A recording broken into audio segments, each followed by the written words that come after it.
नमस्कार, एल9 न्यूज देख रहे हैं आप और मैं हूं आपके साथ तान्या सिंह। अमेरिकी रिसर्च और निवेश कंपनी हिंडनबर्ग ने एक बार फिर अडानी समूह से जुड़े मामले में नया और विवादित दावा किया है। इस बार हिंडनबर्ग रिसर्च ने सेबी यानी कि securities and exchange board of India की चेयरपर्सन माधवी पुरी बुच और उनके पति पर अडानी समूह के विदेशी फंड में हिस्सेदारी का आरोप लगाया है। यह आरोप हिंडनबर्ग की ओर से एक ताजा रिपोर्ट में किया गया है, जिसमें सेबी के शीर्ष अधिकारियों पर गंभीर आरोप लगाए गए हैं। हिंडनबर्ग ने अपनी रिपोर्ट में कहा है कि माधवी पुरी बुच और उनके पति के पास अडानी समूह के कथित फंड हेराफेरी घोटाले में उपयोग किए गए अस्पष्ट ऑफशोर फंड में हिस्सेदारी थी। रिपोर्ट्स के मुताबिक सेबी ने अडानी के मॉरिशस और अन्य ऑफशोर सेल संस्थानों के संदिग्ध लेन देन पर कोई ठोस कदम नहीं उठाया। इसके अतिरिक्त हिंडनबर्ग ने आरोप लगाया कि अडानी समूह के चेयरपर्सन गौतम अडानी के बड़े भाई विनोद अडानी अस्पष्ट ऑफशोर फंडों का नियंत्रण करते थे, जिन्हें कथित तौर पर समूह के शेयरों की कीमत बढ़ाने और फंड की हेराफेरी के लिए इस्तेमाल किया गया था।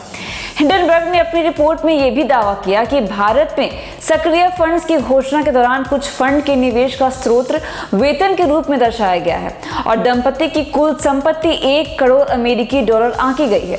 रिपोर्ट में यह भी उल्लेख किया गया है कि माधवी और धवल बुच की सक्रियता के बीच ब्लैकस्टोन के माइंडस्पेस और नेक्सन सेक्टर्स ट्रस्ट और स्पॉन्सर किया गया था, जो भारत के दूसरे और चौथे रीट यानी कि रियल स्टेट इन्वेस्टमेंट ट्रस्ट थे। इन दोनों कंपनियों को 2019 और 2020 में सेबी द्वारा आईपीओ के लिए मंजूरी मिली थी। हालांकि इन आरोपों के जवाब में अडानी समूह ने एक प्रेस बयान जारी किया है।